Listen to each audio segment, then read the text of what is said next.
Olá! E hoje a gente vai conhecer a história do espírito de Paulo Henrique Tamazoni, uma história muito intrigante sobre um casamento que não aconteceu. E essa psicografia, ela foi intitulada O Caminhoneiro Fantasma e foi trazida pela médium Sônia Lopes, do canal Revelações Espirituais. Vamos conhecer essa história e entender um pouquinho mais. História ditada pelo espírito Paulo Henrique Tamazoni. Eu fazia parte de uma família fascinada por automóveis, caminhonetes e caminhões. Cresci nesse meio. Aos 15 anos, já dirigia muito bem. Aprendi apenas observando meu pai, tios e primos. Meu pai, com o tempo e a herança que recebeu do meu avô, foi comprando caminhões até formar uma frota. Ele contratava motoristas para dirigir e eu participava das entrevistas analisando o perfil de cada candidato. Percebi que alguns deles eram caminhoneiros por necessidade do salário, enquanto outros gostavam da profissão, sentiam-se realizados. Em uma dessas análises, olhando para as fotos de um currículo, percebi algo muito estranho. Parecia que algo se mexia na imagem. Assustado, deixei o currículo de lado, saí da sala e fui até a recepção da empresa falar com Dona Sueli. Quando voltei, o currículo estava novamente sobre a mesa. Pensei, eu o tinha colocado em outro lugar. Que estranho. Bem, vou chamar esse candidato. No dia seguinte, Everaldo iniciaria na empresa para transportar cargas para outro estado. Quando o rapaz entrou na sala, eu disse: "Você está atrasado? Deveria estar aqui às 8 da manhã e agora já são 13 horas. Não admito atrasos." Ele respondeu: "Me desculpe, senhor, eu estava preso." Preso? Que eu saiba, o trânsito não estava intenso. Ele ficou em silêncio e senti que estava distraído. Será que ele seria um bom motorista?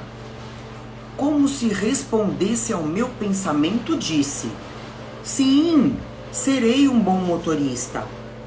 Como ele leu meu pensamento? Que estranho! Entreguei a chave do caminhão, expliquei a rota e saí da sala. Tinha outros afazeres e mais tarde iria jantar com Emanuele, minha noiva. Eu a amava e não queria me preocupar com funcionário atrasado. No dia seguinte, soube que um motorista novo tinha batido o caminhão de leve no estacionamento da empresa. Porém, ele não foi encontrado no veículo. Fiquei nervoso. Com tantos currículos disponíveis, acabei contratando o pior. Ele vai me ouvir e vou dispensá-lo. Chegando à empresa, fui verificar as condições do caminhão e perguntei: "Onde está o motorista?" Fui informado de que ninguém o tinha visto. Dias depois, ele voltou. Eu estava sozinho no escritório da empresa quando ele entrou, apavorado, com a camisa aberta e os cabelos despenteados. Respirei fundo e falei: "Everaldo, você está demitido. No primeiro dia de trabalho já bateu o caminhão. Nem condições de pagar o conserto você tem." Ele repetia sempre a mesma coisa, que estava preso. Continuei: "Sinto muito, mas você está dispensado."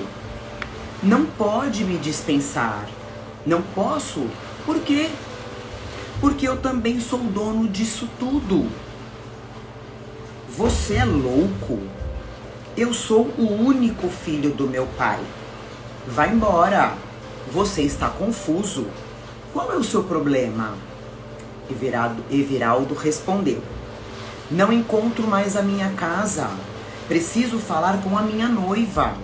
Ela precisa acreditar que não cheguei a tempo para o casamento porque estava preso.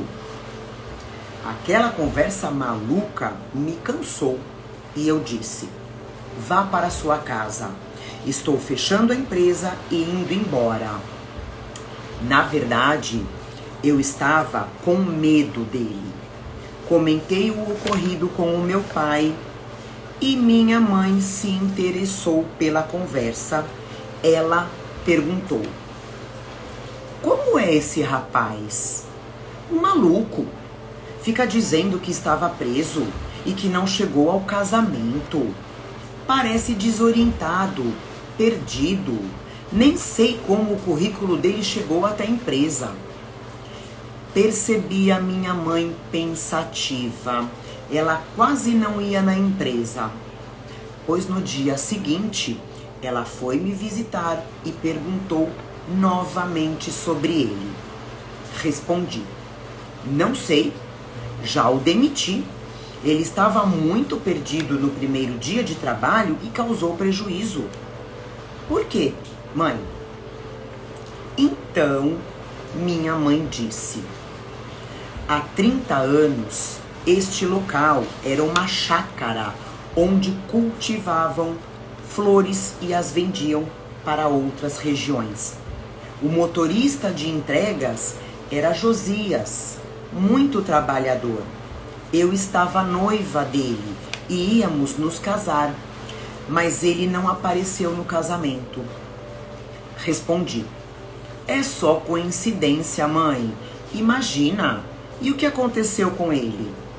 Semanas depois, encontraram o caminhão, mas Josias nunca foi localizado. Até hoje penso nisso. Meu pai sabe disso, mãe? Sabe? 3 anos depois do ocorrido, me casei com o seu pai. Bom, se ele não apareceu no casamento, com certeza tinha outra namorada, por isso sumiu. Mãe, você não está pensando que seria ele. Ele é novo, tem a minha idade. Esqueça isso, mãe.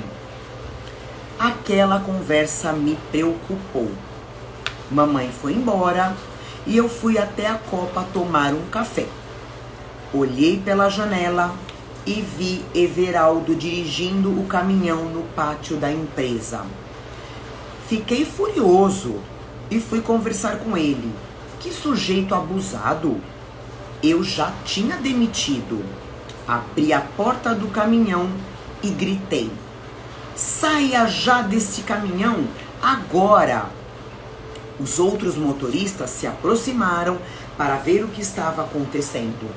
João Carlos, o mais antigo, no meu braço e falou: Patrão, não tem ninguém no caminhão.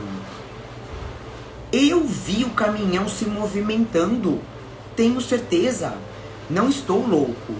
O que está acontecendo comigo? Não estou louco.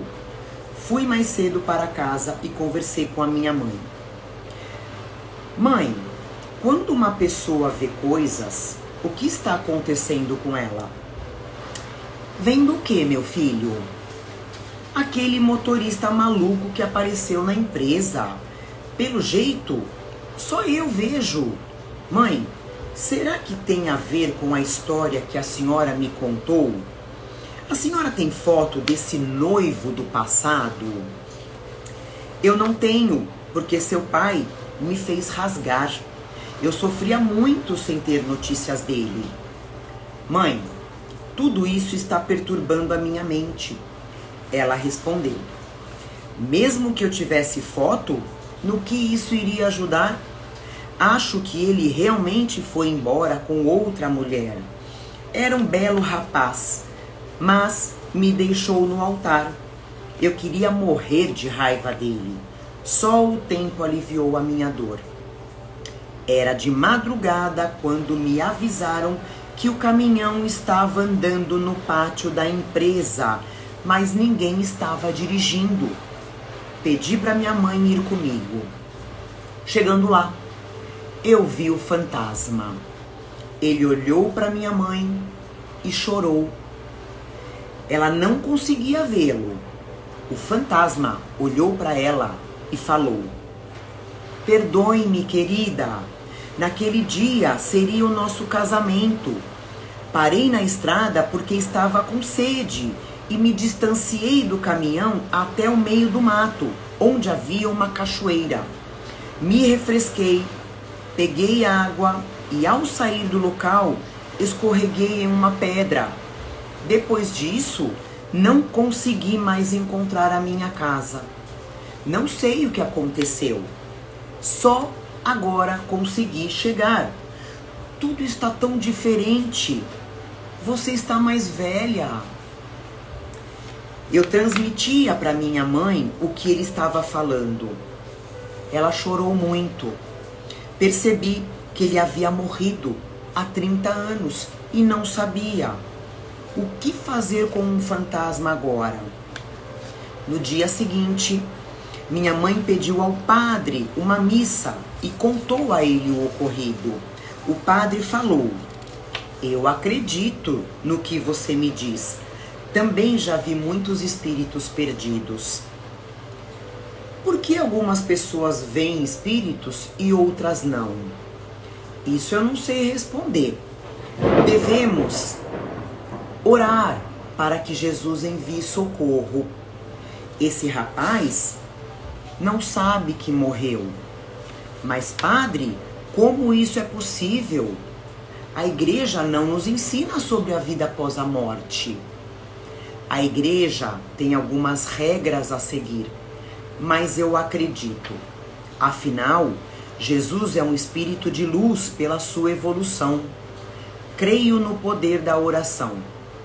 Vamos orar por esse irmão até ele receber a ajuda necessária. Quando cheguei na empresa, vi o fantasma. Agora eu sabia que era um espírito porque não tinha mais o corpo físico. Me aproximei dele e perguntei: por que você só aparece para mim? Não sei. Estou cansado. Hoje eu entendo que morri. Como é possível ter passado 30 anos desde a minha morte? Eu não percebi. Só queria voltar para casa. E agora? Para onde vou? Eu não sei, mas acredito no poder da oração. Vamos orar e esperar o que vai acontecer. Perguntei a Jesus: o que devo fazer para ajudar esse espírito a encontrar o caminho? Após a oração, abri os olhos. Ele ainda estava ali, me olhando. Perguntei: por que você não foi embora? Eu sinto a sua energia me segurar. Não sou um coitado, só estou morto. Não acredito que me acostumei com um fantasma. Respondi: do fundo do meu coração, vá e siga a luz do Cristo. Vi nitidamente se formar um túnel com uma luz azulada. Ele foi atraído para lá, desaparecendo. Os anos se passaram. Eu me casei e tive meu primeiro filho. Quando ele tinha 3 anos, brincava, conversava e sorria sozinho. Quando aprendeu a falar bem, me contou: papai, o seu amigo veio brincar comigo. Senti um frio na barriga. Tive medo. Mas o caminhoneiro fantasma havia mudado. Tornou-se um espírito de luz e veio me agradecer pela ajuda. Eu perguntei: como você me encontrou aqui? Estou em outro estado. Ele sorriu e respondeu: os espíritos podem mentalizar alguém e ser atraídos até o local. Quero seu bem, mas não quero que meu filho veja outros espíritos que possam lhe fazer mal. Não se preocupe. Quando ela está recém-desligada do mundo espiritual e consegue ver espíritos até uma certa idade. Mas aqueles com uma grande missão, como resgatar ou ajudar espíritos sofredores, continuam vendo. Eu disse: seja feliz na sua casa espiritual. Depois disso, nunca mais o vi. Aos 80 anos, quando eu faleci, temia ficar perdido. Orei muito a Jesus. Não quero ser um fantasma. Ajude-me a encontrar o caminho. Senti sono, dormi e acordei no mundo espiritual. Me senti tão aliviado. Não estava na escuridão e reencontrei o meu amigo. Ele sorriu e disse: seja bem-vindo. A ajuda que recebi de você, quero retribuir. Pequenos gestos de bondade podem se transformar em grandes auxílios para alguém. Como é bom se sentir acolhido. Assim, vamos aprendendo a amar o próximo. Esse próximo se torna amigo na eternidade. Faça amigos e ajude de coração. Aqui, na cidade espiritual Rosa Branca, onde hoje conto a minha história, todos são amigos. A médium que escreve essa história é amiga de todos aqui. Que Deus abençoe a todos. Que linda história. Com um final feliz, sempre, mas tendo que passar por alguns tormentos, né? Então ele comenta sobre esse espírito que desencarna há 30 anos e fica vagando pela terra sem saber que tinha desencarnado. Então ele ficou na empresa achando que ele ainda trabalhava lá, né? Esperando a noiva dele, que era a mãe de Paulo. Por isso que quando ele tem aquele choque de ver a amada dele, que está mais velha, é aí que ele desperta e entende que já morreu, que já desencarnou, que já passou para o outro lado. Só aí ele consegue ajuda. E é muito triste, né? Saber que um espírito, entre aspas, perde 30 anos preso aqui na Terra. 30 anos que ele poderia estar já bem adiantado na jornada evolutiva no plano espiritual, né? Já estudando, trabalhando. Então, olha a importância da gente estudar sobre o plano espiritual. A importância da gente ter o conhecimento espiritual, né? E a questão de só o Paulo enxergar Everaldo. Porque Paulo tinha a mediunidade da visão, os outros não tinham. Então ele via e achava que estava louco, né? Mas é mediunidade. E aí ele fala sobre a mediunidade da criança. Isso é muito importante a gente saber. A criança, como ele fala, recém-chegada do plano espiritual, a gente aprende que mais ou menos até os 7 anos, ela consegue ter essa visão do outro lado, porque ela está recém-chegada. E a partir daí, ou essa mediunidade vai diminuindo, né, até desaparecer, ou ao contrário, ou ela continua, que aí é uma, como ele fala, se torna uma missão, uma tarefa maior para essa criança, para esta pessoa desenvolver durante a sua encarnação com a mediunidade, trabalhando a caridade. Então, mais uma vez, como é importante a gente entender sobre o mundo espiritual, como ele se apresenta pra gente, principalmente para as crianças, a importância da gente entender que quando uma criança, né, quando um filho nosso, seja quem for, relatar que está vendo, né, alguém, da gente dá importância, porque tá vendo mesmo. E entender isso com naturalidade, é natural, né? Não é que é normal, é natural. E a gente consegue direcionar melhor essa criança sem ficar levando em médicos que vão encher essa criança de remédio, né? Podendo causar aí sim um problema maior. E aí, pra gente finalizar, a bondade.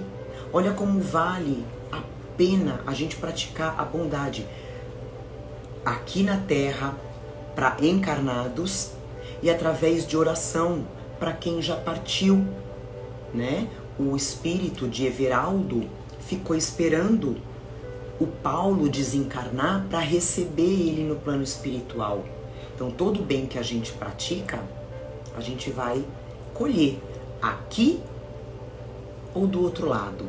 Então, não vamos parar de ler, de estudar, de se interessar pelos assuntos espirituais, pelos assuntos da vida após a morte e acreditar verdadeiramente que a vida continua. Muito obrigada. A gente se encontra na próxima psicografia. Compartilhem essa história maravilhosa.